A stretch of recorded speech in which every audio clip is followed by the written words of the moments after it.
সমস্ত প্রশংসা আল্লাহ রাব্বুল আলামিনের জন্য। দরুদ ও সালাম বর্ষিত হোক প্রিয় নবী মুহাম্মদুর রাসূলুল্লাহ সাল্লাল্লাহু আলাইহি ওয়াসাল্লামের উপর। সম্মানিত উপস্থিতি, আল্লাহ তাআলা মুসলিম হিসেবে আমাদের উপর যে সমস্ত বিষয় অপরিহার্য করেছেন তার মধ্যে গুরুত্বপূর্ণ একটি বিষয় হলো পিতামাতার সাথে সদাচরণ করা। এই সদাচরণের গুরুত্বের একটি দিক হলো যে আল্লাহ তাআলা এই বিধান শুধুমাত্র উম্মতে মুহাম্মদের উপর দেননি, বরং বিগত সকল উম্মতের উপরই এটা ফরজ ছিল। আল্লাহ তাআলা বলছেন, ওয়াইদ আখাযনা মিসাকা বানি ইসরাঈলা লা তা'বুদুনা ইল্লাল্লাহ ওয়া বিল ওয়ালিদাইনি ইহসানা। যখন আমি বনী ইসরাঈলদের নিকট থেকে অঙ্গীকার গ্রহণ করেছিলাম যে তোমরা আল্লাহ ছাড়া অন্য কারো ইবাদত করবে না এবং পিতামাতার সাথে সদাচরণ করবে। আল্লাহ তাআলা ইয়াহইয়া আলাইহিস সালামের বৈশিষ্ট্য বর্ণনা করতে যে বলছেন, ওয়াবাররাম বিওয়ালিদাইহি ওয়া লাম ইয়াকুন জাব্বারান আসিয়া। তিনি তার পিতার মাতার অনুগত ছিলেন এবং তিনি অহংকারী অধ্যত ছিলেন না। ঈসা আলাইহিস সালাম তার বৈশিষ্ট্য বর্ণনা করতে যে বলছেন, ওয়াবাররাম বিওয়ালিদাতি ওয়া লাম ইয়াজআলনি জাব্বারান শাকিয়া। আল্লাহ তাআলা আমাকে আমার মায়ের প্রতি অনুগত করেছেন এবং আমাকে তিনি অধ্যত বা দুর্ভাগ্য করেননি। এই গুরুত্বের দ্বিতীয় দিক হলো যে আল্লাহ তাআলা তার ইবাদত করার আদেশের পরপরই পিতামাতার সাথে সদাচরণের আদেশ দিয়েছেন। আমরা দুনিয়াতে আল্লাহ তাআলা আমাদেরকে সৃষ্টি করেছেন এই উদ্দেশ্যে যে আমরা তার ইবাদত করব, আর এই মহান আদেশের পরেই পিতামাতার সাথে সদাচরণের আদেশ করেছেন। আল্লাহ তাআলা বলছেন, ওয়াকাদা রাব্বুকা আল্লা তা'বুদু ইল্লা ইয়্যাহু ওয়া বিল ওয়ালিদাইনি ইহসানা। অর্থাৎ আপনার রব আদেশ করছেন তোমরা আল্লাহ ছাড়া অন্য কারো ইবাদত করবে না এবং পিতামাতার সাথে সদাচরণ করবে। পিতামাতার সাথে সদাচরণের গুরুত্বের আরেকটা দিক হলো আল্লাহ তাআলা জিহাদে না গিয়ে বরং পিতামাতার সাথে সদাচরণের আদেশ করেছেন। আল্লাহ রাসূল সাল্লাল্লাহু আলাইহি ওয়াসাল্লাম আব্দুল্লাহ ইবনে আমর ইবনে আস রাদিয়াল্লাহু আনহু বলছেন, আকবালা রাজুলুন ইলা নাবিয়্যিল্লাহ। এক ব্যক্তি আল্লাহ রাসূল সাল্লাল্লাহু আলাইহি ওয়াসাল্লামের কাছে আসলেন, এসে বলছেন, উবাইউকা আলাল হিজরাতি ওয়াল জিহাদ। আল্লাহ রাসূল সাল্লাল্লাহু আলাইহি ওয়াসাল্লাম, আমি আপনার কাছে জিহাদ এবং হিজরতের উপরে বায়াত করতে চাই। আবতাগিল আজরা মিনাল্লাহ। এর মাধ্যমে আমি আল্লাহ তাআলার কাছে নৈকট্য কামনা করি, প্রতিদান আশা করি। আল্লাহ রাসূল সাল্লাল্লাহু আলাইহি ওয়াসাল্লাম বলছেন, হাল মিন ওয়ালিদাইকা আহাদুন হাই। তোমার পিতামাতার কেউ কি এখন বেঁচে আছে? তখন তিনি বললেন, বাল কিলাহুমা। বরং উভয়ই বেঁচে আছেন, পিতা এবং মা দুইজনই আছেন। আল্লাহ রাসূল সাল্লাল্লাহু আলাইহি ওয়াসাল্লাম বললেন, ফাতাবতাগিল আজরা মিনাল্লাহ। তুমি কি সত্যি আল্লাহ তাআলার কাছে প্রতিদান চাও? তিনি বললেন, জি। তখন বললেন, ফারজি ইলা ওয়ালিদাইকা ফাআহসিন সুহবাতাহুমা। তুমি তোমার পিতামাতার কাছে ফিরে যাও এবং তাদের সাথে তুমি সদাচরণ করো। পিতামাতার আনুগত্যের বা সদাচরণের আরেকটি গুরুত্ব দিক হচ্ছে পিতামাতার সন্তুষ্টিতেই আল্লাহ তাআলার সন্তুষ্টি। আল্লাহ রাসূল সাল্লাল্লাহু আলাইহি ওয়াসাল্লাম বলছেন, রিদার রব ফি রিদাল ওয়ালিদ ওয়া সাখাতুর রব ফি সাখাতিল ওয়ালিদ। অর্থাৎ পিতার সন্তুষ্টিতেই আল্লাহ তাআলার সন্তুষ্টি এবং পিতার অসন্তুষ্টিতেই আল্লাহ তাআলার অসন্তুষ্টি। তাহলে আল্লাহ তাআলাকে খুশি করা নির্ভর করে পিতার সন্তুষ্টির উপর, আল্লাহ তাআলা ক্ষুব্ধ হওয়া নির্ভর করে পিতা মাতার ক্ষুব্ধ হওয়ার উপর। শুধু তাই নয়, পিতামাতার সদাচরণের গুরুত্বের দিক হচ্ছে আল্লাহ তাআলা এর মাধ্যমে আমাদের পাপ সমূহকে মিটিয়ে দেন, ক্ষমা করে দেন পিতামাতার আনুগত্যের কারণে। ইবনে ওমর রাদিয়াল্লাহু আনহু বলছেন, আতা রাজুলুন ইলা নবী সাল্লাল্লাহু আলাইহি ওয়াসাল্লাম। এক ব্যক্তি আল্লাহ রাসূল সাল্লাল্লাহু আলাইহি ওয়াসাল্লামের কাছে আসলেন, এসে বলছেন, আযনাবতু যানবান কাবীরান ফাহাল্লি তাওবা। আল্লাহ রাসূল, আমি অনেক বড় পাপ করে ফেলেছি, আমার কি এখন তওবার কোনো সুযোগ আছে? আল্লাহ তাআলা কি আমাকে ক্ষমা করবেন? তখন আল্লাহ রাসূল বলছেন, আলাকা ওয়ালিদান। তোমার পিতামাতা কেউ আছে? উনি বললেন, না, আমার পিতামাতা কেউ বেঁচে নেই। তখন বললেন, ফালাকা খালা। তোমার খালা বেঁচে আছে? তিনি বললেন, হ্যাঁ বেঁচে আছে। তখন বলছেন, ফাবিররাহা ইযান। অর্থাৎ তার সাথে তুমি উত্তম আচরণ করো, এর মাধ্যমে আল্লাহ তাআলা তোমাকে তোমার এই বড় পাপ ক্ষমা করে দিবেন। সুবহানাল্লাহ। আল্লাহ তাআলা খালার মাধ্যমে, খালার সাথে সদাচরণ করার কারণে, উত্তম আচরণের কারণে যে আল্লাহ তাআলা যদি পাপ ক্ষমা করে দেন, তাহলে পিতামাতার সাথে সদাচরণের কারণে আল্লাহ তাআলা অবশ্যই ইনশাআল্লাহ তিনি পাপ মোচন করবেন। সম্মানিত উপস্থিতি, শুধু তাই নয়, পিতামাতার সদাচরণের মাধ্যমে শুধু নিজের যে পাপ মোচন হবে সেটা নয়, বরং যে ব্যক্তি পিতামাতার সাথে সদাচরণ করবে তার মাধ্যমে আল্লাহ তাআলা অন্য কাউকে ক্ষমা করে দিতে পারেন। সহিহ মুসলিমের বর্ণনা, ওয়াইস ইবনে আমির রাহিমাহুল্লাহ, উনি আল্লাহ রাসূল সাল্লাল্লাহু আলাইহি ওয়াসাল্লামের যখন আল্লাহ রাসূল সাল্লাল্লাহু আলাইহি ওয়াসাল্লাম বেঁচে ছিলেন তখনই তিনি ইসলাম গ্রহণ করেছিলেন। ইয়ামানে ছিলেন তিনি ইচ্ছা করেছিলেন যে মদিনায় হিজরত করবেন, আল্লাহ রাসূল সাল্লাল্লাহু আলাইহি ওয়াসাল্লামের সাথে সাক্ষাৎ করবেন, কিন্তু তিনি পারেননি তার মায়ের সেবা করার কারণে। তার মা ছিল বৃদ্ধা, যে কারণে তাকে ছেড়ে তিনি মদিনায় চলে আসবেন, এটা সুযোগ হয়নি। সেজন্য আল্লাহ তাআলার কাছে কামনা করেছিলেন যে আল্লাহ, এই দুনিয়াতে আপনার নবীকে আমি দেখতে পেলাম না, কিন্তু আখিরাতে জান্নাতে যাতে আপনার নবীর সাথে আমার দেখা হয়। সেই উওয়াইস ইবনে আমের ওমর ইবনুল খাত্তাব রাদিয়াল্লাহু আনহুর খেলাফতের সময়ে ইয়ামেনের যখন সাহায্যকারী দল আসতো, তিনি তাদেরকে জিজ্ঞেস করতেন, আফিকুম উওয়াইস ইবনে আমের, তোমাদের মধ্যে কি কেউ উওয়াইস ইবনে আমের নামে আছে? তার মানে উনি কিন্তু সাহাবী হওয়ার সৌভাগ্য অর্জন করেননি, তাবেঈ ছিলেন। তো উনি বলছেন যে তোমাদের মধ্যে, উনি জিজ্ঞেস করতেন বারবার, ইয়ামেন থেকে কেউ আসলে জিজ্ঞেস করতেন তোমাদের মধ্যে উওয়াইস ইবনে আমের কেউ আছে কিনা। তো এভাবে জিজ্ঞেস করতে করতে একদিন তিনি পেয়ে গেলেন, তিনি উওয়াইস ইবনে আমেরকে পেয়ে গেলেন। তখন তিনি তাকে জিজ্ঞেস করছেন, আনতা উওয়াইস ইবনে আমের, তুমি কি সেই উওয়াইস ইবনে আমের? তখন তিনি বলেন, হ্যাঁ। মিন মুরাদ সুম্মা মিন করান, মুরাদ পরিবারের করান গোত্রের। তখন এবং তাকে বললেন, ফাকানা বিকা বারাসুন ফাবারাতা মিনহু ইল্লা মাওদিআ দিরহাম, তোমার কি কুষ্ঠ রোগ হয়েছিল এবং সেই কুষ্ঠ রোগ 1 দিরহাম জায়গা পরিমাণ ব্যতীত সম্পূর্ণ এখন ভালো হয়ে গেছে? তখন তিনি বললেন, জি।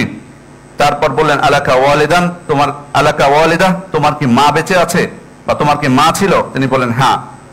তখন আল্লাহর ওমর ইবনুল খাত্তাব এত প্রশ্ন করলেন, এত তিনি তদন্ত করছেন, স্পষ্ট হচ্ছেন যে এই সেই উওয়াইস ইবনে আমের কিনা। তিনি এবার বলছেন, ফাইন্নী সামিআতু রাসূলুল্লাহ সাল্লাল্লাহু আলাইহি ওয়াসাল্লাম ইয়াকুল, আমি এই কারণে তোমাকে জিজ্ঞেস করছি যে আল্লাহ রাসূল সাল্লাল্লাহু আলাইহি ওয়াসাল্লাম আমাদেরকে বলেছেন, ইয়াতি আলাইকুম উওয়াইস ইবনে আমের, উওয়াইস ইবনে আমের তোমাদের নিকট আসবে, অর্থাৎ আমার মৃত্যুর পর উওয়াইস ইবনে আমের তোমাদের নিকট আসবে, মা আমদাদে আহলিল ইয়ামান, ইয়ামেনের সাহায্যকারী দলের সাথে। এবং সে হবে মিন মুরাদ সুম্মা মিন করান, মুরাদ পরিবারের করান গোত্রের। কানা বিহি বারাস ফাবারা মিনহু ইল্লা মাওদিআ দিরহাম, তার কুষ্ঠ রোগ হয়েছিল, সেই কুষ্ঠ রোগ 1 দিরহাম জায়গা ব্যতীত সম্পূর্ণ ভালো হয়ে গেছে। লাহু ওয়ালিদা হুয়া বিহা বার, তার মা ছিল বা তার মা আছে, সে মায়ের প্রতি খুবই অনুগত, মায়ের সেবা করে, সদাচরণ করে। লাউ আকসামা আলাল্লাহি লা আবারহু, এই ব্যক্তি যদি আল্লাহ তাআলার নামে কসম করে তাহলে আল্লাহ তাআলা সেটা পূর্ণ করে দেন। ফাইনিস্তাতা আইয়াস্তাগফিরা লাক ফাফআল, ওমর, যদি সে কোনোদিন তোমাদের কাছে আসে, তুমি পারলে তোমার নিজের জন্য তার কাছে ক্ষমা প্রার্থনা করিও, তার মাধ্যমে তুমি তোমার পাপের জন্য ক্ষমা প্রার্থনা করিও। ফাফআল ফাস্তাগফির লি, এবার ওমর ইবনুল খাত্তাব বলছেন যে আল্লাহ রাসূল সাল্লাল্লাহু আলাইহি ওয়াসাল্লাম যেহেতু তোমার কাছে, তোমাকে দোয়া করতে বলেছেন, তোমার কাছে দোয়া চাইতে বলেছেন আমার ক্ষমা প্রার্থনার জন্য, তুমি এখন আমার জন্য আল্লাহ তাআলার কাছে ক্ষমা প্রার্থনা করো। ফাস্তাগফারা লাহু, এরপর উওয়াইস ইবনে আমের ওমর ইবনুল খাত্তাবের জন্য দোয়া করলেন, তার জন্য ক্ষমা প্রার্থনা করলেন আল্লাহ তাআলার কাছে। তাহলে এই হাদিস থেকে আমরা বুঝলাম ওমর ইবনুল খাত্তাব কে ছিলেন? তিনি সাহাবী ছিলেন। শুধু সাহাবী না, এই উম্মতের মধ্যে সর্বশ্রেষ্ঠ ব্যক্তি আবু বকর রাদিয়াল্লাহু আনহুর পরে তার স্থান। সেই ওমর ইবনুল খাত্তাব রাদিয়াল্লাহু আনহু দোয়া চাচ্ছেন একজন তাবেঈর কাছে, যিনি আল্লাহ রাসূলুল্লাহ সাল্লাল্লাহু আলাইহি ওয়াসাল্লামকে দেখেননি, উওয়াইস ইবনে আমের। কেন এই মর্যাদা আল্লাহ তাআলা তাকে দান করেছেন? কারণ তিনি ছিলেন তার মায়ের প্রতি খুবই অনুগত, সদাচরণকারী। সম্মানিত উপস্থিতি, এরপর হচ্ছে জান্নাতে প্রবেশের অন্যতম একটি মাধ্যম হচ্ছে পিতামাতার সাথে সদাচরণ। আল্লাহ রাসূল সাল্লাল্লাহু আলাইহি ওয়াসাল্লাম বলছেন, আল ওয়ালিদু আওসাতু আবওয়াবিল জান্নাহ, পিতা হচ্ছে জান্নাতের সর্বোত্তম দরজা। ফাআবি যালিকাল বাব আও ইহফাযহু, সুতরাং তুমি চাইলে সেই দরজা নষ্ট করে দিতে পারো, আবার চাইলে দরজাকে রক্ষাও করতে পারো। মায়ের ক্ষেত্রে আল্লাহ রাসূল সাল্লাল্লাহু আলাইহি ওয়াসাল্লাম বলছেন, ফালজামহা ফাইন্নাল জান্নাহ তাহতা রিজলাইহা, তুমি তোমার মায়ের সাথে তোমার মায়ের সেবায় নিয়োজিত থাকো, কারণ তার পায়ের নিচে রয়েছে জান্নাত। বিপরীতে শুধুমাত্র পরকালে মুক্তি নয় বা জান্নাত নয়, দুনিয়াতেও যদি পিতামাতার সাথে সদাচরণ করি আল্লাহ তাআলা হেফাজত করবেন, মুক্তি দান করবেন। যেমনটি আমরা জানি 3 জন ব্যক্তির ঘটনা, যারা ঝড়ের কবলে পড়েছিল এবং একটি গুহায় আশ্রয় নিয়েছিল। সেই গুহার মুখ এসে পাথর বন্ধ করে দিয়েছিল। তখন তারা 3 জনে প্রত্যেকে তাদের নিজের সৎকর্মের কথা উল্লেখ করে সেগুলোকে অস্বীকার করে আল্লাহ তাআলার কাছে দোয়া করেছিলেন। তার মধ্যে একজন ছিলেন যিনি বলেছিলেন যে আমি আমার পিতামাতার সেবা করতাম, আমি প্রতিদিন ছাগল চড়িয়ে বা ওট চড়িয়ে বাড়িতে ফিরতাম, তারপর সেই দুধ দহন করে আমার পিতামাতাকে খাওয়াতাম, তারপর আমার পিতামাতা ঘুমাতো। একদিন একটু দেরি হয়ে গেলে এসে দেখি যে আমার পিতামাতা ঘুমিয়ে গেছে। তখন আমি সেই দুধ নিয়ে পিতামাতার শিয়রে দাঁড়িয়েছিলাম, ফজর পর্যন্ত আমি অপেক্ষা করছিলাম কখন তারা ঘুম থেকে জাগবেন এবং আমার এই দুধ পান করবেন। এমনকি তখন আমার সন্তানরা আমার পায়ের কাছে কান্নাকাটি করছিল, কিন্তু আমি চেয়েছিলাম আমার পিতামাতাকে দুধ খাওয়াতে। তারপর আল্লাহ তাআলার কাছে বললেন, আল্লাহুম্মা ইন কুনতু ফাআলতু যালিকা তাবা ওয়াজহিক ফাফরুজ আন্না ফুরজা, হে আল্লাহ, আমি যদি আপনার সন্তুষ্টির উদ্দেশ্যে এই কাজ করে থাকি, আপনি আমাদের থেকে এই পাথরকে সরিয়ে দিন, আমাদেরকে ফাঁকা করে দিন। তাহলে বোঝা যাচ্ছে, খেয়াল করে দেখুন, এবং আল্লাহ তাআলা তাদের দোয়া কবুলও করেছিলেন। তাহলে পিতামাতার সদাচরণের মাধ্যমে দুনিয়াতেও বিপদ আপদ থেকে রক্ষা পাওয়া যায়। বিপরীতে জাহান্নাম থেকে মুক্তি, কারণ যারা পিতামাতার অবাধ্য হয়, আল্লাহ রাসূল সাল্লাল্লাহু আলাইহি ওয়াসাল্লাম স্বয়ং তাদের জন্য দোয়া করেছেন, তাদের উপর দোয়া করেছেন। আল্লাহ রাসূল সাল্লাল্লাহু আলাইহি ওয়াসাল্লাম একদিন মেম্বারে উঠছিলেন, প্রতিটা ধাপে তিনি আমিন বললেন। পরবর্তীতে তিনি ব্যাখ্যা করলেন সাহাবা ইকরামের জন্য যে জিবরিল আলাইহিস সালাম আমার কাছে এসে 3টা দোয়া করেছেন, সেই দোয়ার কারণে আমি আমিন বলেছি, অর্থাৎ আল্লাহ যেন এই দোয়াটা কবুল করে নেন। সেই 3টা দোয়ার একটা ছিল মান আদরাকা ওয়ালিদাইহি আও আহাদাহুমা ফাদাখালান নার ফাআবআদাহুল্লাহ, অর্থাৎ যে তার পিতামাতা উভয়কে অথবা একজনকে পেয়েও জাহান্নামে প্রবেশ করলো, আল্লাহ তাকে ধ্বংস করে দেন। তখন আমি আমিন বলেছি। শুধু পরকালে আখিরাতে নয়, যে আখিরাতে জাহান্নামে যাবে যারা পিতামাতার অবাধ্য হয়, বরং দুনিয়াতেও শাস্তি প্রাপ্ত হবে। আল্লাহ রাসূল সাল্লাল্লাহু আলাইহি ওয়াসাল্লাম বলছেন বাবানি মুআজ্জালানি উকুবাতুহুমা ফিদ দুনিয়া, 2টা পাপের শাস্তি দুনিয়াতেই ত্বরান্বিত করা হয়। একটা হচ্ছে আল বাগি জুলুম, আর একটা হচ্ছে উকুক অর্থাৎ পিতামাতার অবাধ্যতা। তাহলে পরকালে যেমন শাস্তি রয়েছে তেমনি দুনিয়াতেও শাস্তি ত্বরান্বিত করা হয় এই 2টা পাপের। সম্মানিত উপস্থিতি, তাহলে আমরা বুঝলাম যে পিতামাতার সাথে সদাচরণের গুরুত্ব কতটুকু ইসলামে, এবং অবাধ্যতার পরিণাম কত ভয়াবহ, যে দুনিয়াতেও আমি বিপদগ্রস্ত হব, আবার আখিরাতেও বিপদগ্রস্ত হব। এবার আমরা জানার চেষ্টা করি যে অবাধ্যতা বলতে আসলে কি বোঝায়। কি অবাধ্যতা? আমরা হয়তো অনেক সময় অবাধ্যতা বলতে বোঝাই যে পিতামাতা কোনো কাজ করতে বললো আমাদেরকে, বা কিছু চাচ্ছে আমি এটা করলাম না, অবশ্যই এটা অবাধ্যতা। কিন্তু অবাধ্যতা বলতে শুধু এটাকেই বোঝায় না, অবাধ্যতার আরো অনেক প্রকার আছে। অবাধ্যতার একটি প্রকার হচ্ছে পিতামাতাকে দুশ্চিন্তায় ফেলা, তারা এমন কাজ বা কর্ম করা বা এমন কথা বলা যার মাধ্যমে তারা উৎকণ্ঠায় থাকে, দুশ্চিন্তায় থাকে, অথবা কান্নাকাটি করে, এটাও একটা অবাধ্যতা। তাদেরকে ধমক দেওয়া, আল্লাহ তাআলা বলছে ওয়ালা তানহারহুমা, তাদেরকে ধমক দিও না। তারপরে তাদের সামনে বিরক্তি সূচক কথা বলা, বিরক্তি প্রকাশ করা, ফালা তাকুল্লাহুমা উফ। এরপর হচ্ছে পিতামাতার সামনে মুখমণ্ডলকে মলিন করে রাখা, অর্থাৎ হাসি মুখে না থাকা। এটা কিন্তু অত্যন্ত গুরুত্বপূর্ণ। আর অনেক সময় আমাদের অনেককে দেখা যায় যে বাইরে খুব হাসি মুখে থাকে, ভালো, এটা অবশ্যই, তাবাসসুমুকা আলা ওয়াজহি আখিকা সাদাকা, তুমি তোমার ভাইয়ের সামনে মুচকি হাসবে, এটা একটা সাদাকা। বাইরে ভালো, আপনি সবার সাথে সুন্দর আচরণ করছেন, হাসি মুখে কথা বলছেন, কিন্তু যখনই বাড়িতে প্রবেশ করে পিতামাতার সামনে গেলে তার মুখের চেহারা অন্যরকম হয়ে যায়, আর হাসি সেটা থাকে না। তো তাহলে বাইরে যদি হাসি মুখে থাকতে হয়, আমার অন্য কোনো মুসলিম ভাইকে দেখে আমি মুখ যদি গোমরা করে রাখতে না পারি, তাহলে পিতামাতার কতটুকু আরো তারা হকদার যে আমার এই হাসি মুখ দেখার। সুতরাং আমি যদি পিতামাতার সামনে হাসি মুখে না থাকি, মুখ গোমরা করে থাকি, তাদের বোধ অভিমান করে থাকি, এটাও একটা অবাধ্যতার অন্যতম একটি প্রকার। এরপর হচ্ছে মা কোনো খাবার রান্না করলে সেটা দোষ ত্রুটি বলা, এটা কিন্তু ইসলাম এমনিতেই নিষেধ, যে কেউ করুক। মা আবার নবী সাল্লাল্লাহু আলাইহি ওয়াসাল্লাম তাআমান কত, আল্লাহ রাসূল সাল্লাল্লাহু আলাইহি ওয়াসাল্লাম কখনো খাবারের ত্রুটি উল্লেখ করতেন না। ইনইশতাহাহু আকালাহু ওয়া ইন কারিহাহু তারাকাহু, তার ভালো লাগলে তিনি খেতেন, না ভালো লাগলে তিনি সেটা পরিত্যাগ করতেন। কিন্তু খাবারের ত্রুটি বিচ্যুতি উল্লেখ করে সেটাকে ছোট করা, মাকে অনেক কথা বলা, শুনিয়ে দেওয়া যে এতদিন থেকে তুমি রান্না করছো, রান্না কি, এটা রান্না করেছে, এটা কি খাওয়ার উপযোগী নাকি, এটাও একটা পিতামাতার অবাধ্যতা। মা যদি কিছু মনে না করে তবু এটা অবাধ্যতা। সম্মানিত উপস্থিতি, এরপর হচ্ছে পিতামাতাকে বাড়ির কাজে সহযোগিতা না করা।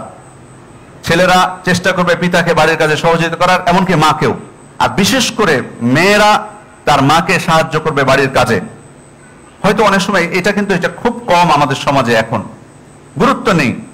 মা অনেক কষ্ট করতেছে, ঘামে ভিজে যাচ্ছে, হয়তো আমি বলছি না যে মেয়েরাও হয়তো ব্যস্ততা থাকতে পারে, স্কুলে যেতে পারে, কলেজে যেতে পারে, কিন্তু যখন সুযোগ থাকবে মাকে হেল্প করার, তাকে সাহায্য করা, তখন করা উচিত।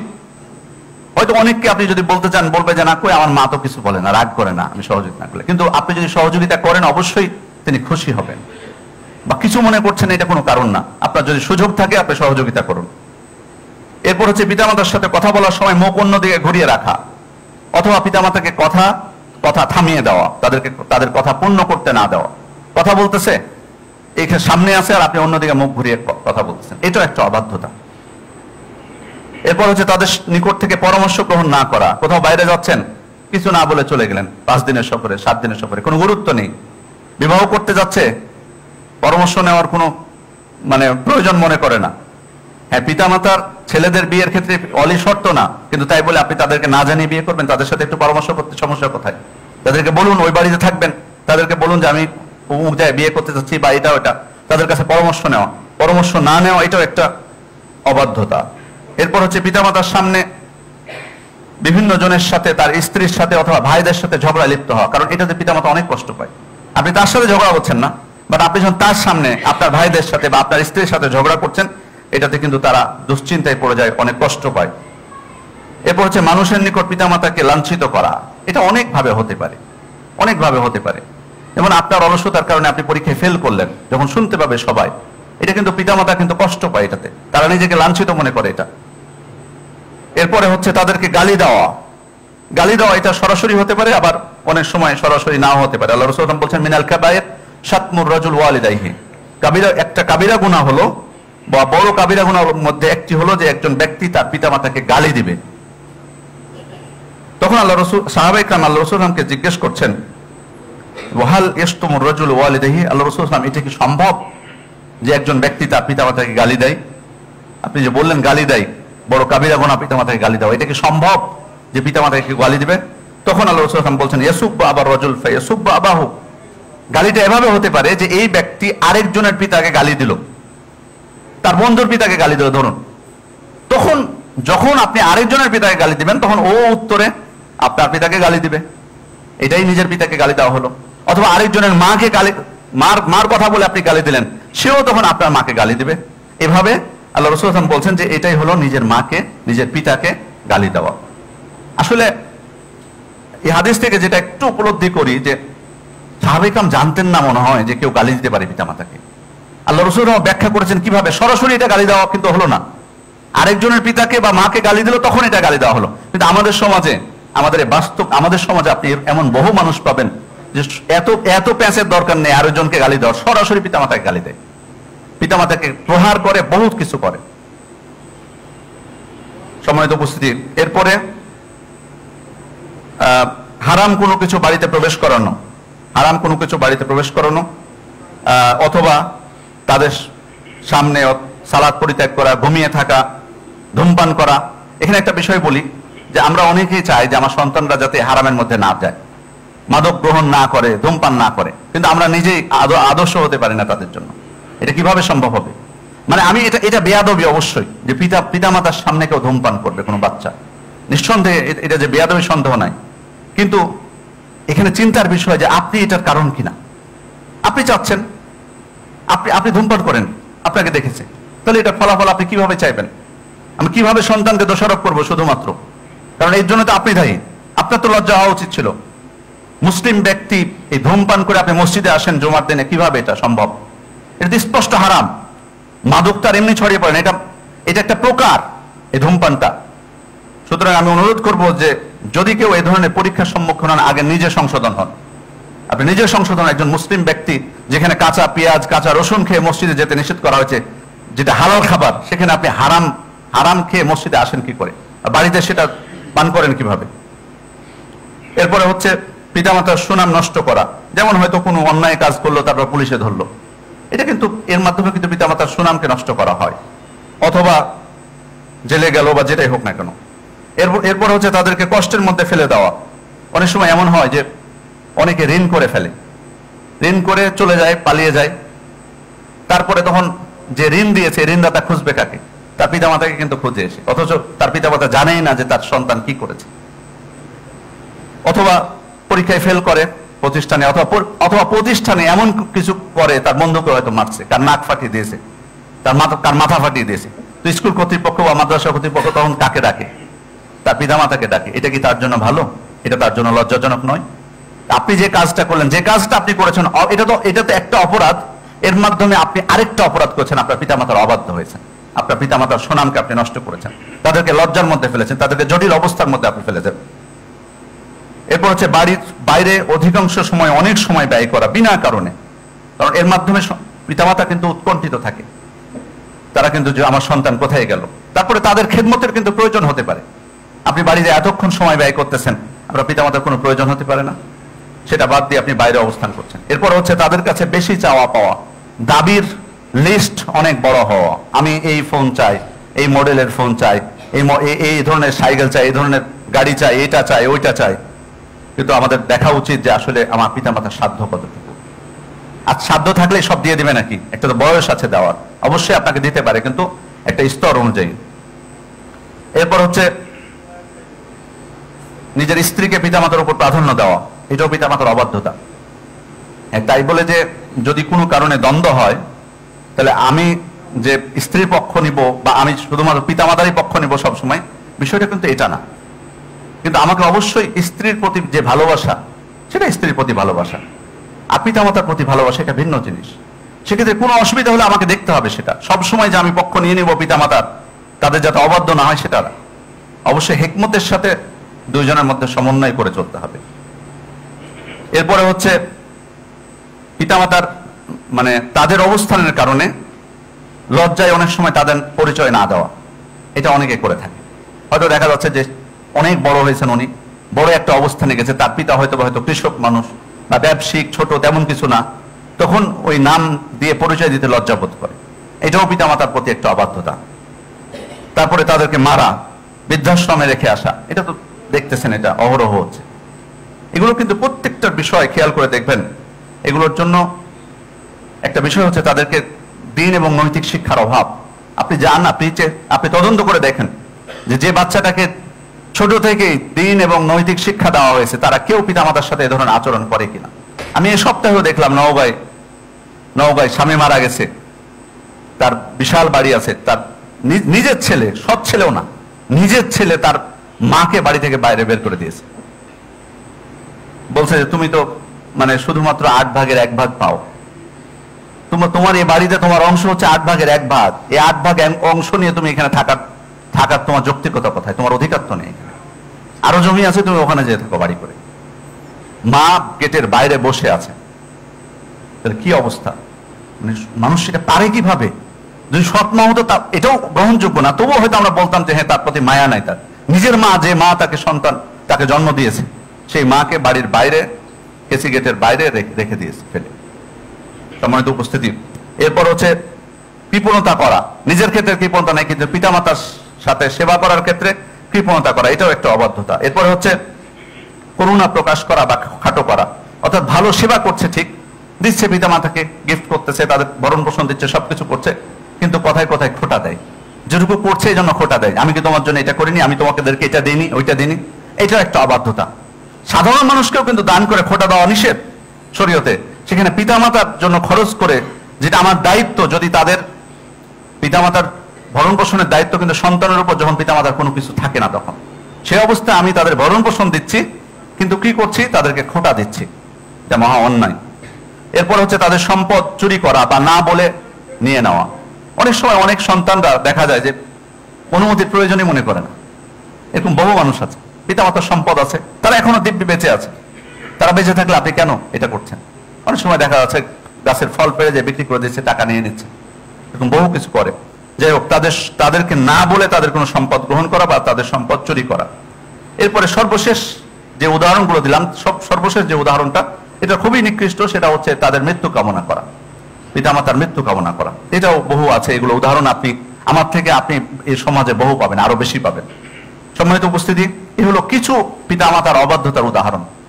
এভাবে বহুভাবে কিন্তু আমাদের সমাজে আমরা পিতামাতার অবাধ্য হয়ে থাকি। এর কারণগুলো কি? এর একটা কারণ হচ্ছে, প্রথমত হচ্ছে পিতামাতার মর্যাদা সম্পর্কে অবহিত না হওয়া, গুরুত্ব না বোঝা।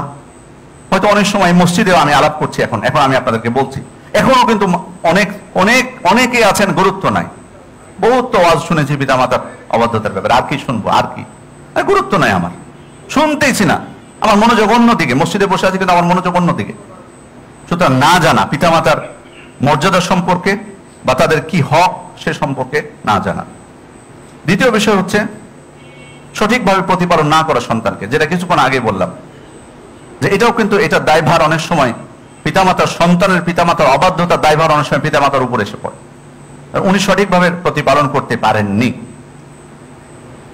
এজন্য ইবনুল কাইয়িম রাহমাতুল্লাহ আলাইহি তার তুহফাতুল মাওদুদের মধ্যে ওমর ইবনুল খাত্তাব থেকে একটি ঘটনা নিয়ে এসেছেন।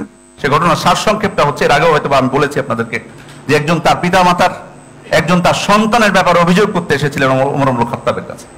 এসে অভিযোগ করেছিলেন, আমার সন্তান আমার অবাধ্য। তখন ওমর ইবনুল খাত্তাব তার বিচার করার জন্য ডেকে পাঠিয়েছিলেন ওই সন্তানকে। ওই সন্তান এসে বলেছিলেন, আমিরুল মুমিনিন, ঠিক আছে, আমার পিতামাতার অধিকার আছে আমার উপর, আমি সেগুলো পালন করিনি, আমি আমার পিতামাতার অবাধ্য হয়েছি, কিন্তু আমাকে আপনি বলুন যে সন্তানের জন্য বা পিতামাতার উপর সন্তানের কি অধিকার, পিতামাতার উপর কি অধিকার, অর্থাৎ আমার অধিকার কোনো আছে কিনা আমার পিতামাতার উপর? বলে আছে। কি কি? উনি বললেন কয়েকটা। তখন ছেলে বলছে যে এই যে অধিকারের গুলো কথা বললেন, একটা অধিকারও আমার পিতামাতা আমাকে দেয়নি, একটা অধিকারও আমার পিতা আমাকে দেয়নি। তখন ওমর ইবনে খাত্তাব রেগে যে বলছেন যে তাশকুকা ইবনিকা ওয়াকাদ আকাবতাহু ক্বাবলা আন ইয়াউক্কা ওয়াকাদ আসাতা ইলাইহি ক্বাবলা আন ইউসিয়া ইলাইক। তুমি আমার কাছে তোমার সন্তানের ব্যাপারে অভিযোগ করতে এসেছো, অথচ তুমি তো তার সাথে খারাপ আচরণ করেছো আগেই, তুমি তার অবাধ্য হয়েছো আগে, সে তোমার অবাধ্য হওয়ার আগে, সে তোমার হক নষ্ট করার পূর্বে তুমি তার হক আগেই নষ্ট করেছো, তার সাথে অসদাচরণ করেছো, খারাপ আচরণ করেছো তোমার সাথে খারাপ আচরণ করার পূর্বেই, তাকে তার প্রাপ্য হক তুমি বুঝিয়ে দাওনি। সম্মানিত উপস্থিতি, এটা অত্যন্ত গুরুত্বপূর্ণ একটা বিষয় যে পিতা সন্তানদেরকে সঠিকভাবে লালন পালন করা। এরপরে হচ্ছে তাদের জন্য আদর্শ না হওয়া, যেমনটা কিছুক্ষণ আগে বলেছি, আদর্শ না হওয়া, অর্থাৎ আমি করছি না একটা কাজ, কিন্তু আমি আমার সন্তানদের কাছে চাচ্ছি যে সে এটা করুক। এটা হওয়াটা খুব কঠিন, হতেও পারে হয়তো, কিন্তু খুব কঠিন যে আপনি করবেন না। আপনি 5 ওয়াক্ত সালাত আদায় করেন, 1 ওয়াক্ত আপনি আদায় করেন না, শুধু জুমার দিন 1:15 যখন বাজে তখন আপনি বের হয়ে আসেন, এসে দেখেন কোন মসজিদে এখনো খুতবা চলতেছে। মানে উনি জানেনও না যে কোন মসজিদে যাবে, উনি জানেন না কোন মসজিদে, উনি এসে দেখবে যে কোন মসজিদে জামাত শুরু হয়ে গেছে, হয়তো একটা কাজ শেষ হয়ে গেছে, বা কোন মসজিদে হয়নি, যেটাতে এখনো শুরু হয়নি সেটাতে যাবে। এরকম যদি হয়, আপনার সন্তানকে আপনি নামাজি বানাবেন কেমন করে? সালাত আদায়কারী হবে কিভাবে সে? এজন্য আদর্শ হওয়া, নিজে মিথ্যা কথা বলা, তার কাছ থেকে চাওয়া যে সে যেন মিথ্যা কথা না বলে প্রত্যেকটা ক্ষেত্রে। এটা কিন্তু সন্তানদের অবাধ্যতার অন্যতম একটা কারণ, কিন্তু এটা আমাদের সমাজে এটা একটা বড় একটা কারণ। নিজেরা তাদের কাছে আদর্শ হয় না। এরপরে হচ্ছে খারাপ সঙ্গী। অনেক সময় আপনার আমার চেষ্টার ত্রুটি থাকে না, কিন্তু আমি যে জায়গায় বসবাস করছি, আমার প্রতিবেশীরা কেমন, আমার প্রতিবেশীর সন্তানরা কেমন, আমি আমার সন্তানকে যে প্রতিষ্ঠানে দিয়েছি তার পাশে কারা থাকে সেখানে, এই বিষয়গুলো অত্যন্ত গুরুত্বপূর্ণ বিষয়। খারাপ সঙ্গী, অথবা ছেলে বড় হয়েছে, যে ব্যবসা প্রতিষ্ঠানে আছে বা যে চাকরিতে আছে তার পাশে কারা থাকে। যদি ভালো মানুষের সাথে থাকে, ভালো কথা সেটাই শিখবে। আপনি যতই চেষ্টা করেন সেখানে যে যদি তার আশপাশে যারা থাকে তার সঙ্গীরা যদি খারাপ হয়, পিতামাতার অবাধ্য হয়, এক সময় সেটার প্রভাব কিন্তু এই সন্তানের উপরেও পড়ে। সে কারণে এটা অত্যন্ত গুরুত্বপূর্ণ বিষয় যে আমার সন্তানরা কাদের সাথে মিশতেছে, আমি কোথায় বসবাস করতেছি। এরপরে হচ্ছে আল জাযা মিন জিনসিল আমাল, যেমন কর্ম তেমন ফল, এটা একটা কারণ। আল্লাহ তাআলা আপনি যে প্রকারের কর্ম করবেন ফলও আপনাকে ওই প্রকার থেকেই দিবে। অর্থাৎ আপনি আপনার পিতামাতার সাথে কেমন আচরণ করতেন, আপনি যদি আপনার পিতামাতার অবাধ্য হয়ে থাকেন, তাহলে আল্লাহ তাআলা এই দুনিয়াতে আপনাকে এইভাবে শাস্তি দিতে পারে যে আপনার সন্তানরাও আপনার অবাধ্য হবে।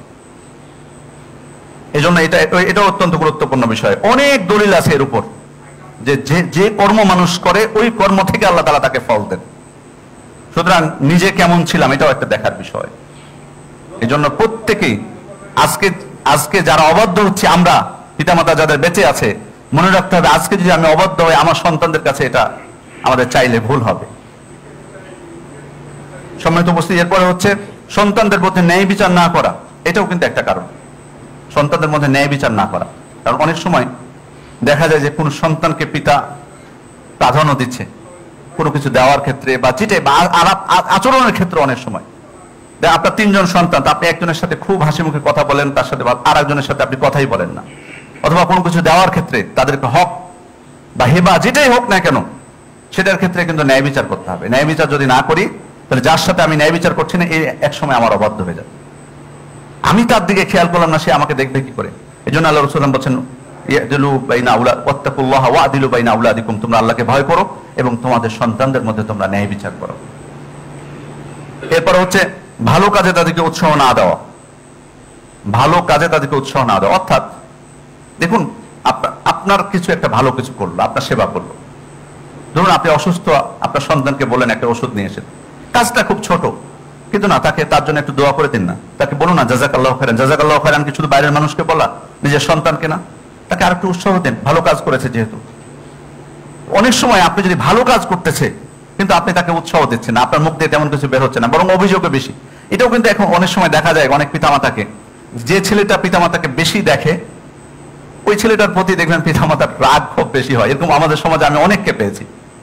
অন্যগুলো দেখবেন যে 5টা ছেলের মধ্যে 4টা ছেলে পিতামাতার ধার কাছে আসে না কোনোদিন, এটা নিয়ে ব্যস্ত ওটা নিয়ে ব্যস্ত। আর যে ছেলেটা তার পিতামাতার খোঁজ খবর রাখে, তার সাথে সদাচরণ করে, পিতামাতার দুনিয়ার ক্ষোভ ওর প্রতি, দেখবেন মানুষের সামনে সমালোচনা করবে ওই ছেলেটার, এরকম অনেকের মধ্যে হয়। তাহলে কিভাবে আপনি আশা করেন তাদের কাছ থেকে? এরকম তো হয়, অবিচার করলেন আপনি। যাই হোক, মোদ্দা কথা হচ্ছে তাদেরকে যদি ভালো কিছু করে তাদেরকে উৎসাহ দাও, অথবা বাইরে ভালো কিছু করেছে, হয়তো আপনার সন্তান এসে বললো যে আমি একটা অভাবী মানুষকে দেখেছিলাম, তার পোশাক ছিল না বা তার খাবার ছিল না, আর তুমি যে আমাকে টিফিনের জন্য যে টাকাটা দিয়েছিলে আমি সেটা তাকে দিয়ে দিয়েছি। আপনি তখন তাকে উৎসাহ দিবেন নাকি আপনি ধমক দিবেন, কেন দিলা, তোমাকে আর কোনোদিন আমি টাকা দেবো না? এই কথা যদি বলেন তাহলে আর কিন্তু মানুষের উপকারের দিকে সে যাবে না। সম্মানিত উপস্থিতি, এই জন্য তাদের শুকরিয়া আদায় করা। এরপর হচ্ছে আরেকটা কারণ হতে পারে, সেটা হলো স্ত্রীর খারাপ চরিত্রের স্ত্রী। এটা অনেক সময় প্রভাব পড়ে পিতামাতার উপর। অর্থাৎ আপনি বাড়িতে গেলে আপনার স্ত্রীর অভিযোগের শেষ থাকে না আপনার পিতামাতার ব্যাপারে, তখন এই করতে করতে আপনার তাদের প্রতি মনটা খুব খারাপ হয়ে যায়। এই জন্য স্ত্রীরা অনেক সময় এটার কারণ হয়। এজন্য একজন ব্যক্তি অবশ্যই দেখুন, এটা একটা আমাদের দেশের সমস্যা যে একসাথে যৌথ পরিবারগুলোর ক্ষেত্রে এটা একটা বড় সমস্যা হয়। অনেক সময় স্ত্রীরা তার শ্বশুর শাশুড়ির ব্যাপারে অভিযোগ করে, স্বামীর কাছে করবেই।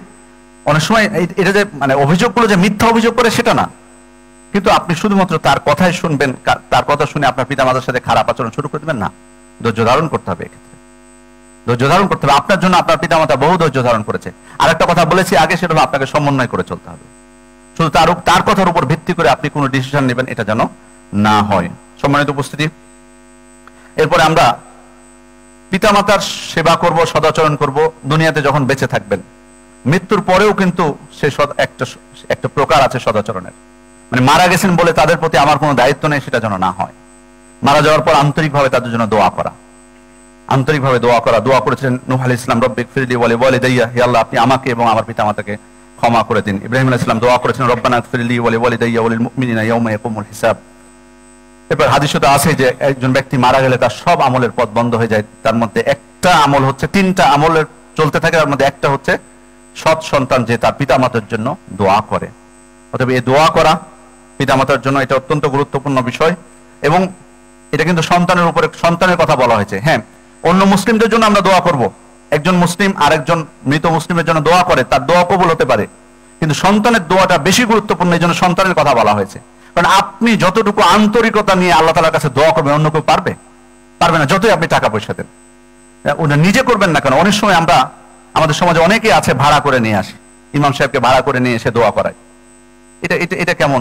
আপনার কথা বলা হয়েছে, আপনি দোয়া করুন। আপনি যদি বলেন যে আপনার দোয়া কবুল হবে না, তো দোয়া যাতে কবুল হয় সে ব্যবস্থা আপনি করেন। কারণ আপনি যদি মনে করেন যে আপনি পাপের মধ্যে নিমজ্জিত, আপনি সালাত আদায় করেন না, তো এটা তো আপনার জন্য হুমকি, আর এটা তো পিতামাতার সাথে সদাচরণ হলো না। আপনি যখন আরেকজনকে টাকা পয়সা দিয়ে দোয়া করালেন। অতএব এগুলো থেকে বের হয়ে আসতে হবে। বরং আমি সন্তান হিসেবে আমার এটা টার্গেট থাকবে যে আমার পিতামাতা যাতে উপকার পায়, সুতরাং আমি দোয়া করব। রব্বির হামহুমা কামা রাব্বায়ানি সগীরা, বা আরো যে দোয়া আছে আপনি দোয়া আল্লাহ তাআলার কাছে করবেন। এরপর হচ্ছে তাদের নামে সদাকা করা, যেমনটা সাদ ইবনে উবাদা রাদিয়াল্লাহু আনহু আল্লাহর রাসূলের কাছে এসে বললেন যে আমার মা মারা গেছেন হঠাৎ করে, আমি সেখানে অনুপস্থিত ছিলাম।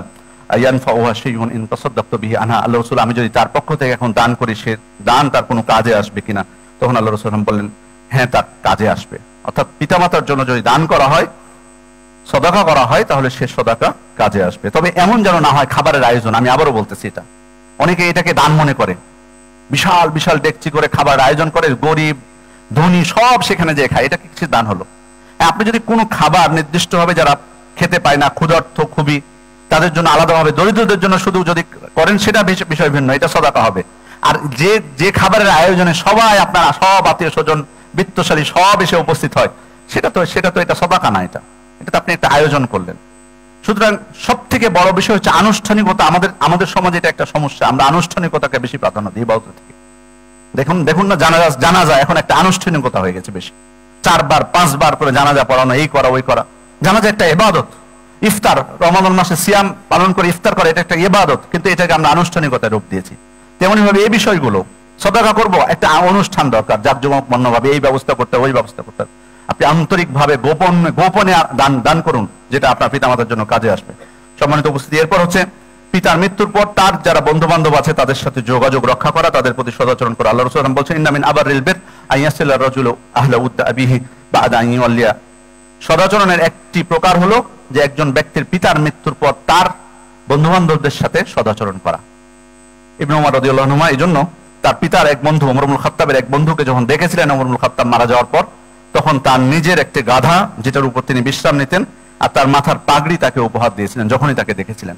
তাহলে এখান থেকে বোঝা যাচ্ছে যে পিতামাতার যারা আত্মীয় স্বজন আছে অথবা পিতামাতার যারা বন্ধু আছে, যারা পরিচিত ছিল, তাদের সাথে যোগাযোগ রক্ষা করাটাও এটাও পিতামাতার সাথে সদাচরণের একটি অংশ। এরপর হচ্ছে তাদের যদি কোনো সিয়াম বাকি থাকে, ফরজ সিয়াম যদি ফরজ বা মানতের কোনো সিয়াম বাকি থাকে সেটা পালন করার চেষ্টা করে, না পারলে কমপক্ষে ফিদিয়া দিয়ে দেওয়া। এ বিষয়ে আসলে অনেক কথা আছে যে আসলে কোন পিতামাতার সিয়ামের কাজা আপনি আদায় করবেন বা ফিদিয়ে দিবেন। যিনি সিয়াম পালন করতেন নিয়মিত, কিন্তু যদি এমন হয় যে আপনার পিতাকে আপনি কোনোদিন জীবনে সিয়াম পালন করতেই দেখেননি, তাহলে তার পালন করে কোনো লাভ হবে না। এরপর হচ্ছে হজ বা উমরা করা, যদি তার হজ বিশেষ করে ফরজ হজ যদি বাকি থাকে সেটা করবেন। এটার ক্ষেত্রেও আমরা বলবো যে আপনার পিতার হজের ইচ্ছা ছিল কিনা। কারণ অনেক সময় অনেক ভাইদেরকে আমরা হজের কথা বললে বহুত কথা বলে যে এই তো পশু পাখি। আমাকে একজন বলেছে, দুইজনের কাছ থেকে শুনেছি, যে ওনার সম্পদগুলো পশু পাখিতে এসে খাচ্ছে, মানে ওনার সম্পদের হক আদায় হয়ে গেছে, ওনার জাকাতেরও দরকার নেই, ওনার হজেরও দরকার নেই। মানে বিশাল বিশাল বাগান আছে ফলের, ওই ফল পাখিতে এসে খায় না, উনি মনে করেন ওটাই সদাকা হয়ে গেছে ওনার জীবনে, আর জাকাতও লাগবে না, হজও করা লাগবে না। এই যে বখিলতা। সুতরাং যদি এরকম ব্যক্তি হয় উনি হজটাকে স্বীকার করেনি বা মনেই করেনি যে তার হজ করা উচিত, তাহলে তার পক্ষ থেকে আপনি হজ করে কি লাভ। কিন্তু যে ব্যক্তি হজ করার ইচ্ছা ছিল কিন্তু উনি করতে পারেননি, তাহলে তার পক্ষ থেকে সন্তান হিসেবে আপনারা হজটা করে ফেলবেন। এরপর হচ্ছে তার কোনো ঋণ যদি থাকে তার ঋণ পরিশোধ করে দেওয়া, কারণ ঋণ ভয়ানক একটা বিষয়। এরপরে যদি কোনো ওসিয়ত থাকে তার, এবং ওসিয়ত করা যায় 3/1 সম্পদ দিয়ে, সে ওসিয়ত পূর্ণ করা। তবে যদি এখানে একটা বিষয় বলি, আমাদের সমাজে অনেকে ওসিয়ত করে ওয়ারিসদের জন্য, এটা এই ওসিয়তের কোনো মূল্য নাই। ওয়ারিস লা ওয়াসিয়াতা লিওয়ারিস, আল্লাহ রাসূল বলে গেছেন। ওসিয়ত করে ঠিক, কিন্তু ওসিয়ত যে আসলে ওয়ারিস ছাড়া অন্য কারো এটা বোঝে না। ওয়ারিসদের জন্য, অর্থাৎ আপনি মারা গেলে যারা আপনার সম্পত্তি পাবে উত্তরাধিকার সূত্রে, তাদের জন্য আপনি ওসিয়ত করতে পারবেন না। ওসিয়ত করবেন তাদের বাইরের কারোর জন্য। আল্লাহ তাআলার কাছে দোয়া করি। এরপরে আমরা বলে দিই যে মৃত্যুকে কেন্দ্র করে আমাদের সমাজে যে কোরআন খানি আছে, ফাতিহা খানি, কুল খানি, সবিনা পাঠ, চাহারাম চাল, সে মৃত্যুবার্ষিকী অথবা 2 ঈদের দিন, জুমার দিন বা শবে বরাতের রাতে যে জামাতবদ্ধভাবে দোয়া করা, এগুলোর কোনো প্রমাণ কোরআন এবং সুন্নায় নেই। আল্লাহ রাসূল সাল্লাল্লাহু আলাইহি ওয়াসাল্লাম করেননি, তিনি কাউকে বলেননি, তার সাহাবায়ে কেরামের কাছ থেকেও প্রমাণিত নয়। অতএব যে বিষয়গুলো বললাম কোরআন এবং সুন্নাহর ভিত্তিতে, সেগুলো যদি আমরা আমাদের পিতামাতাকে বাস্তবেই ভালোবেসে থাকি, তাদের মৃত্যুর পরও এই আমলগুলো আমরা করব যাতে তাদের জন্য কল্যাণকর হয়। আল্লাহ তাআলা আমাদেরকে তৌফিক দান করুন। আমিন। বারাকাল্লাহু লানা ওয়া লাকুম ফিল কোরআনিল মাজিদ ওয়া নাফা'নি ওয়া ইয়্যাকুম বিমা ফিহি ওয়া ফি সুন্নাতিল মুস্তাফা মিনাল আয়াতি ওয়া যিকরিল হাকীম। আকুলু মা তাসমাউন ওয়া আস্তাগফিরুল্লাহ লি ওয়া লাকুম ওয়া লিজামিল মুসলিমিনা মিন কুল্লি যামবিন ফাস্তাগফিরুহু ওয়া তুবু ইলাইহি ইন্নাহু হুয়াত তাওয়াবুর রাহিম।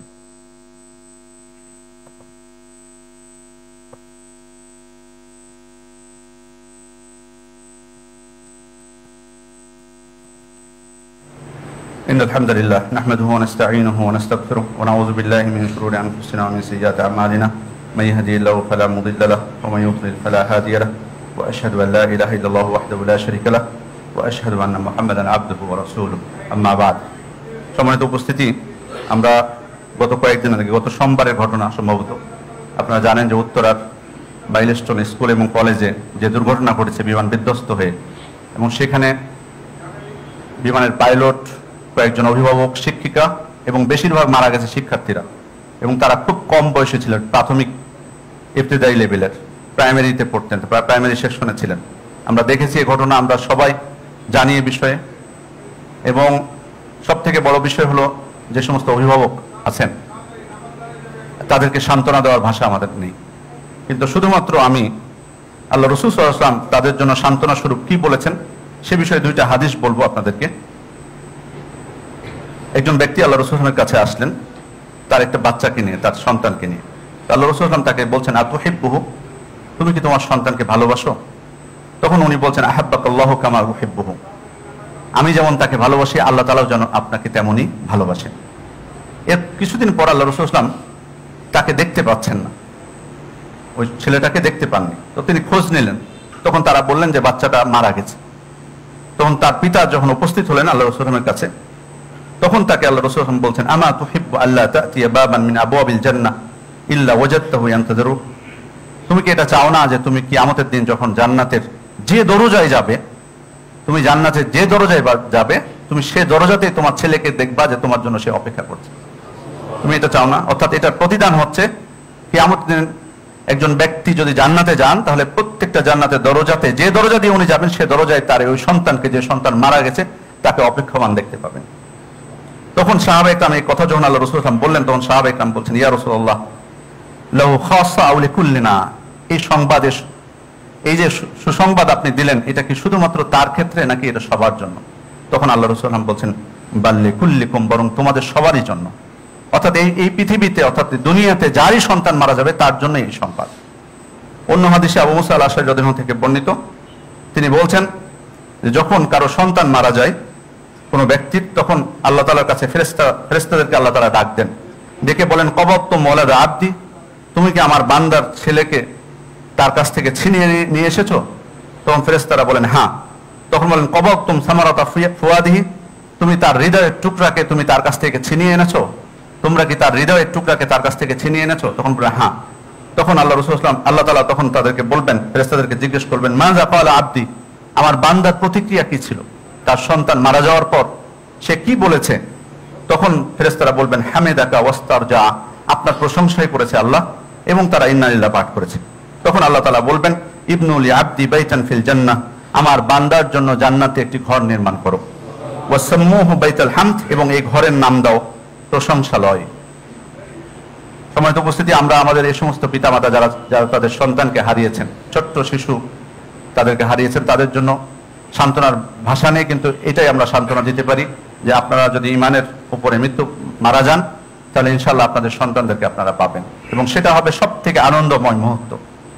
দোয়া করবো আমরা সবার জন্য আন্তরিকভাবে, যারা মারা গেছেন আল্লাহ যেন তাদেরকে শহীদ মৃত্যু, আমরা জানি আগুনে পুড়ে যারা মারা যায় তারা শহীদদের অন্তর্ভুক্ত, আমরা দোয়া করি আল্লাহ যেন তাদেরকে শহীদ হিসেবে কবুল করে নেন। এবং যারা এখনো, আপনারা জানেন অধিকাংশ বাচ্চা এখন হসপিটালে আছেন এবং মুমূর্ষু অবস্থায়, আশঙ্কাজনক অবস্থায় আছেন, আমরা দোয়া করি আল্লাহ যেন তাদেরকে পূর্ণ সুস্থ করে তোলেন। এবং আমাদের সবার মুসলিম ভাইদের জন্য আমরা দোয়া করবো, যারা বিপদগ্রস্ত আছেন, অসুস্থ আছেন, তাদের সবার জন্য আন্তরিকভাবে দোয়া করি আল্লাহ যেন সবাইকে বিপদ আপদ থেকে হেফাজত করেন, এবং অসুস্থ যারা তাদেরকে যাতে সুস্থতা দান করেন। আমাদের মধ্যে যারা মারা গেছেন তাদের জন্য দোয়া করি আন্তরিকভাবে আল্লাহ যেন তাদেরকে ক্ষমা করে দেন এবং জান্নাতুল ফেরদাউস দান করেন। আমিন। ইন্নাল্লাহা ওয়া মালাইকাতুহু ইউসাল্লুনা আলান নবী ইয়া আইয়ুহাল্লাযীনা আমানু সাল্লু আলাইহি ওয়া সাল্লিমু তাসলিমা। ওয়া ক্বালা সাল্লাল্লাহু আলাইহি ওয়াসাল্লাম, মান সাল্লা আলাইহি সালাতান সাল্লাল্লাহু আলাইহি আশরা। আল্লাহুম্মা সাল্লি আলা মুহাম্মাদ ওয়া আলা আলি মুহাম্মাদ কামা সাল্লাইতা আলা ইব্রাহিম ওয়া আলা আলি ইব্রাহিম ইন্নাকা হামিদুম মাজিদ। আল্লাহুম্মা বারিক আলা মুহাম্মাদ ওয়া আলা আলি মুহাম্মাদ কামা বারাকতা আলা ইব্রাহিম ওয়া আলা আলি ইব্রাহিম ইন্নাকা হামিদুম মাজিদ। وارض اللهم عن الخلفاء الراشدين والأئمة المهديين أبي بكر وعمر وعثمان وعلي وعن سائر أصحاب نبيك والتابعين ومن تبعهم بإحسان إلى يوم الدين.